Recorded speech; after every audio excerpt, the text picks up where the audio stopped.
राज्यातल्या ज्या निवडणुका आता झाल्या यातून जनतेमध्ये संभ्रम निर्माण झालेला आहे। मतदानाच्या एक दिवस आधी रद्द करणं आणि तारखा वाढवणं, मुख्यमंत्र्यांनी ही कृती बेकायदेशीर म्हटलेली आहे। राज्याचे राज्य निवडणूक आयुक्त यांना पदावरून दूर करावं अशी देखील मागणी काँग्रेसचे आमदार नाना पटोले यांनी केली आहे। मात्र विधानसभा अध्यक्षांनी पटोले यांची मागणी फेटाळल्याचं कळतंय। राज्यातल्या निवडणुकांबाबत जनतेमध्ये कमालीचा संभ्रम निर्माण झालेला आहे। राज्य निवडणूक आयोगाचा कारभार हा पारदर्शक राहिलेला नाहीये, त्यामुळे राज्य निवडणूक आयुक्तांनाच पदावरून हटवा अशी थेट मागणी नाना पटोले यांनी केलेली आहे। मात्र विधानसभा अध्यक्षांनी पटोले यांची ही मागणी फेटाळल्याची माहिती आहे।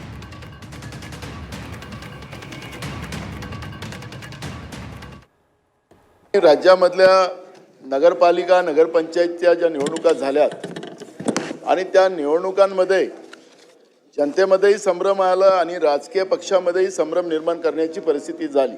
भारतीय राज्यघटनेचे कलम 243 क मधील तरतुदीनुसार राज्याच्या राज्य निवडणूक आयुक्ताविरोधात बेकायदेशीर कृत्य केल्याबद्दल त्यांना पदावरून दूर करण्याची आवश्यक प्रक्रिया तात्काळ सुरू करण्यासाठी आपण शासनाला निर्देश द्यावा। 243 क च्या अनुसार त्यांना पदावरून काढण्याची मागणी केली आहे। 243 क च्या अनुसार पदावर न काढायचं असेल तर 123 आणि 124 आर्टिकल 123 आणि आर्टिकल 124 प्रमाणेच काढता येतं।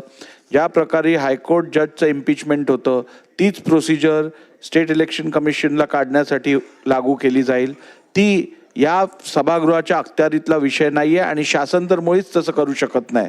त्यामुळे मला वाटतं या विषयावरती आपण आता अजून बोलणं अपेक्षित नाहीये।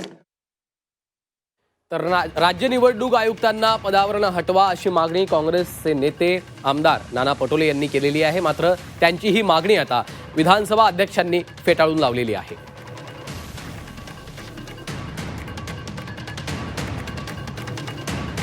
राज्यातल्या निवडणुकांबाबत जनतेमध्ये संभ्रम निर्माण झालेला आहे। निवडणूक आयोगाचा कारभार हा पारदर्शक राहिलेला नाहीये, त्यामुळे राज्य निवडणूक आयुक्तांनाच पदावरून हटवा अशी मागणी पटोले यांनी केली होती।